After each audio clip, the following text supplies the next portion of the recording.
Good morning students, welcome to my classes. हम कर रहे हैं 10+1 इकोनॉमिक्स का चैप्टर नंबर 2, आंकड़ों का संकलन यानी कलेक्शन ऑफ डाटा।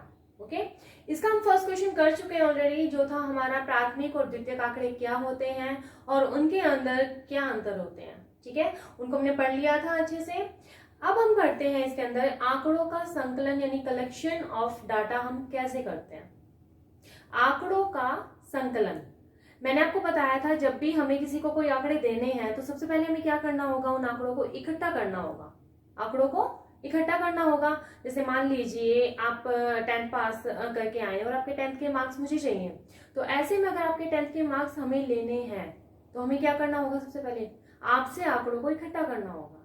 अब आपसे जो आंकड़े हैं 10th क्लास के, वो कई तरीकों से इकट्ठे किए जा सकते हैं। जैसे आपसे पर्सनली मिल लिए, आपसे मार्क्स पूछे और इकट्ठे कर लिए, या आपके जो क्लास इंचार्ज है उनसे हमने मार्क्स ले लिए, ठीक है, या फिर आपके जो मार्क्स हैं वो जो एग्जाम इंचार्ज हैं उनके पास मिल सकते हैं, या काफी ऐसे सोर्सेज होते हैं जिनसे हम उन मार्क्स को ले सकते हैं। ठीक है, तो बेसिकली हमें क्या करना है इस चैप्टर के अंदर, आंकड़ों का संकलन सीखना है कि आंकड़ों का संकलन हम किस किस तरीके से कर सकते हैं। ठीक है, तो इसकी कई विधियां होती है, कई मेथड्स होते हैं, जिनमें से फर्स्ट मेथड मैं आपको करा रही हूँ कि आंकड़ों को हम कैसे इकट्ठा करते हैं।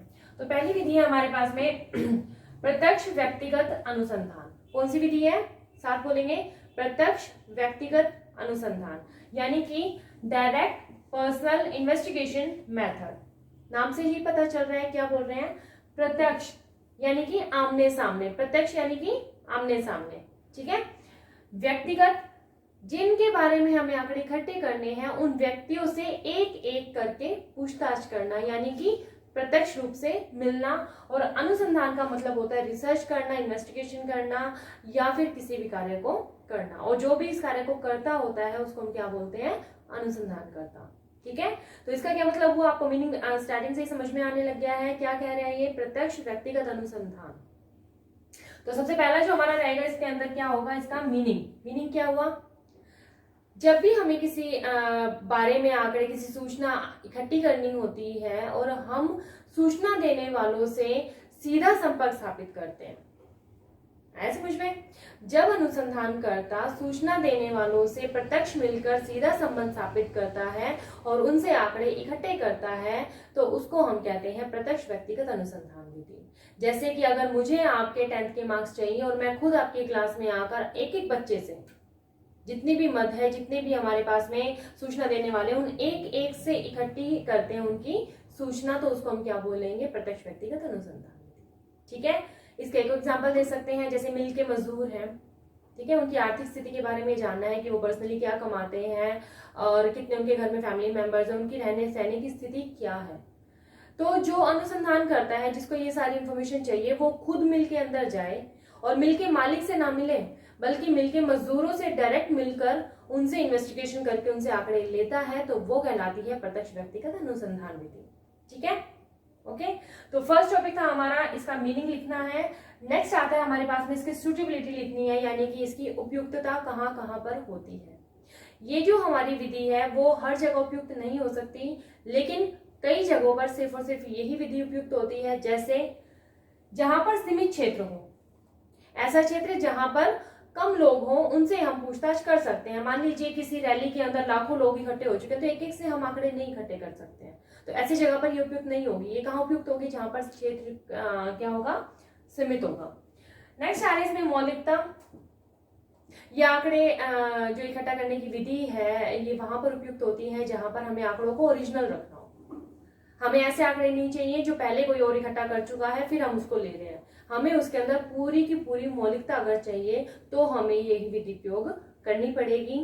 नेक्स्ट आ रहा है आंकड़े गुप्त रखने हो। कई बार ऐसे आंकड़े होते हैं जैसे कि मिल के मजदूरों की आर्थिक स्थिति अगर हमें जाननी है और हमें वो मिल के मालिक तक पता नहीं चलने देनी है, ठीक है, तो उस टाइम पे हमें आंकड़ों को क्या रखना होगा, गुप्त। और ऐसे में हमारे लिए कौन सी विधि उपयुक्त होगी, प्रत्यक्ष व्यक्तिगत अनुसंधान। एंड फॉर एग्जाम्पल, मान लीजिए पुलिस कोई वेरिफिकेशन करती है, कोई इन्वेस्टिगेशन करती है और किसी से कोई पूछताछ करती है, तो जिस व्यक्ति के बारे में उसको आंकड़े चाहिए, जिस व्यक्ति के बारे में उसको सूचना चाहिए, उसी से पर्सनली मिलकर उससे आंकड़े ले लिए और वो किसी और को नहीं देने हैं क्योंकि उनको गुप्त रखना है, तो ऐसे में कोई और विधि उपयोग नहीं हो सकती, तो पर्सनली मिलना उसको पड़ेगा। ठीक है, नेक्स्ट आ रहा है शुद्धता। जब आंकड़ों में शुद्धता जरूरी हो तो ये आंकड़े यही विधि प्रयोग होगी। सीधा संपर्क करना जरूरी हो, जैसे कि मिल के जो श्रमिक हैं, क्या पता उनके आंकड़े उन्होंने बेचारों ने कुछ और बता रखा हो, मिल के मालिक ने अपने लाभ के लिए कुछ और लिख लिया हो, तो उनसे हम नहीं ले सकते, हमें मिल के मजदूरों से ही मिलना पड़ेगा। तो ये सारे के सारे थी क्या इसकी उपयुक्तताएं, कि कहाँ पर ये जो विधि है वो उपयुक्त होती है, बाकी की जगहों पर ये विधि उपयुक्त नहीं होती है। ओके, नेक्स्ट हम कर रहे हैं अब इसके गुण यानी कि मेरिट्स। नेक्स्ट टॉपिक आएगा इसके मेरिट्स। ये जो हमारा पूरा क्वेश्चन बनता है इसके अंदर हम इन सभी टॉपिक्स को कवर करेंगे। मेरिट्स का मतलब होता है गुण।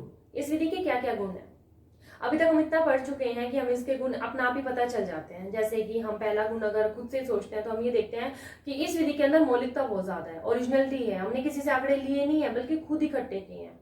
दूसरा हम कह सकते हैं इसके अंदर शुद्धता बहुत ज्यादा है, यानी कि जो आंकड़े हमने इकट्ठे किए, हमें पता है कि हमने सही इकट्ठे किए हैं, तो उसके अंदर क्या होती है, शुद्धता सबसे ज्यादा होती है। विश्वास भी हम अपने ऊपर ही सबसे ज्यादा करते हैं, तो ऐसे में इस आंकड़े जो ये विधि है इसके अंदर सबसे ज्यादा क्या मिलेगी, विश्वसनीयता मिलेगी। तो इन सबको भी हम पॉइंट्स में करेंगे। पहला मौलिकता मैं आपको बता चुकी हूँ, शुद्धता मैं आपको बता चुकी हूँ, विश्वसनीय होते हैं इसके आंकड़े, हम खुद के ऊपर विश्वास करते हैं, दूसरों पर विश्वास नहीं करते हैं।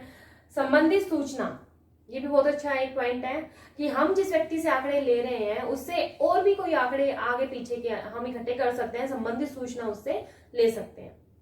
जैसे कि मान लीजिए मैंने आपके 10th के मार्क्स पूछ लिए, साथ साथ में मेरा ऐसा ही मन कर गया ये पूछने का कि बेटा आपने 11th में ये कॉमर्स क्यों लिया, इकोनॉमिक्स आप क्यों पढ़ रहे हो, क्या बनना चाहते हो, ये सब चीजें ये कब पूछ सकते हैं, जब हम आपसे पर्सनली मिलते हैं। ठीक है, नेक्स्ट आता है इसमें एक रूपता। एक रूपता का क्या मतलब हुआ कि एक ही व्यक्ति जब सामने वाले से मिलकर आंकड़े इकट्ठे कर रहा है तो उन सभी आंकड़ों में क्या मिलेगी, एक रूपता, एक जैसे होंगे। अगर मान लीजिए मैंने 4 बंदे लगा दिए, भाई तू भी आंकड़े इकट्ठे कर ला, तू भी कर ला, तू भी कर ला, तू भी कर ला, तो उन चारों के आंकड़े कैसे मिलेंगे, अलग अलग तरीके के, तो उनमें एक रूपता नहीं मिलेगी। लेकिन जब एक ही व्यक्ति सारे काम करता है तो उसमें क्या मिलती है, एक रूपता। ये इसके गुण है। एंड लास्ट आता है इसके अंदर लोचशील। लोचशील का क्या मतलब होता है, फ्लेक्सिबल होते हैं। अगर मान लीजिए मुझे आपसे आंकड़े इकट्ठे करने हैं और किसी से ज्यादा करने, किसी से कम करने, कम या ज्यादा हम क्वेश्चंस को कर सकते हैं इस विधि में। अब आते हैं इसके अवगुण यानी कि डीमेरिट्स। डीमेरिट्स का मतलब क्या हुआ कि इस जो विधि है इसके अंदर क्या क्या कमी है। अब जो हमारे गुण थे उनको अगर हम पलट दें, जैसे कि हमने ये पढ़ा था कि सीमित क्षेत्रों में उपयुक्त होती है, यानी कि बड़े क्षेत्रों में उपयुक्त नहीं है। बड़े क्षेत्रों में हम इस विधि को प्रयोग में नहीं ला सकते क्योंकि इसमें अंदर बहुत ज्यादा खर्चा हो जाएगा, बहुत ज्यादा टाइम लग जाएगा, ये विधि सफल नहीं हो पाएगी। व्यक्तिगत पक्षपात की संभावना इसके अंदर बहुत ज्यादा हो जाती है। मान लीजिए मैं आपको जानती हूँ पर्सनली, आपकी क्लास में से एक बच्चे को जानते हैं, तो क्या पता मैं उसके मार्क्स ज्यादा करके लिख दूं। अरे बात समझ में, आंकड़े गलत इकट्ठे कर दें, या मिलके जो मजदूर हैं उन मजदूरों में से किसी एक की जान पहचान अनुसंधानकर्ता के साथ मिल जाए तो वो उसके बारे में कुछ और आंकड़े लिख दें, तो पक्षपात की संभावना इसके अंदर ज्यादा होती है। अधिक खर्चीली होती है ये विधि, इसके अंदर टाइम भी ज्यादा लगता है अनुसंधानकर्ता का, इसके अंदर मेहनत भी ज्यादा लगती है, धन भी ज्यादा लगता है, तो ये ज्यादा खर्चीली विधि है। और लास्ट आ रहा है इसके अंदर सीमित क्षेत्र। उसी पहले वाले पॉइंट में उन्होंने रिपीट किया हुआ है कि ये जो विधि है इसका एक मुख्य अवगुण है कि ये सीमित क्षेत्रों में उपयोग हो सकती है, बहुत बड़े क्षेत्रों के अंदर ये उपयोग नहीं हो सकती। ओके, आ गया समझ में। तो बेसिकली ये जो क्वेश्चन है ये पूरा एक बड़ा क्वेश्चन बनता है कि प्रत्यक्ष व्यक्तिगत अनुसंधान विधि क्या होती है, इसके गुण और अवगुण बताइए। तो प्रत्यक्ष व्यक्तिगत अनुसंधान विधि वो विधि होती है जिसके अंदर अनुसंधानकर्ता सूचना देने वालों से प्रत्यक्ष रूप में संबंध स्थापित करता है और फिर उनसे सूचना इकट्ठी करता है, जिसको हम कहते हैं प्रत्यक्ष व्यक्तिगत अनुसंधान विधि। एक एग्जाम्पल हम इसका दे देंगे, उसके बाद में इसकी उपयुक्तताएं करेंगे, ये सारे पॉइंट्स मैंने यहाँ पर लिखे हुए हैं, इसके गुण करेंगे, इन सारे पॉइंट्स को लिखेंगे डिटेल में, और उसके बाद में इसके अवगुण करेंगे और ये सारे पॉइंट्स लिखेंगे हम डिटेल में। ठीक है, तो ये था हमारा सेकंड टॉपिक चैप्टर नंबर 2 आंकड़ों का संकलन का। तो इसे आप अच्छे से पढ़ना और जहां पर भी आपको डाउट लगे तो आप मुझसे पूछ सकते हैं।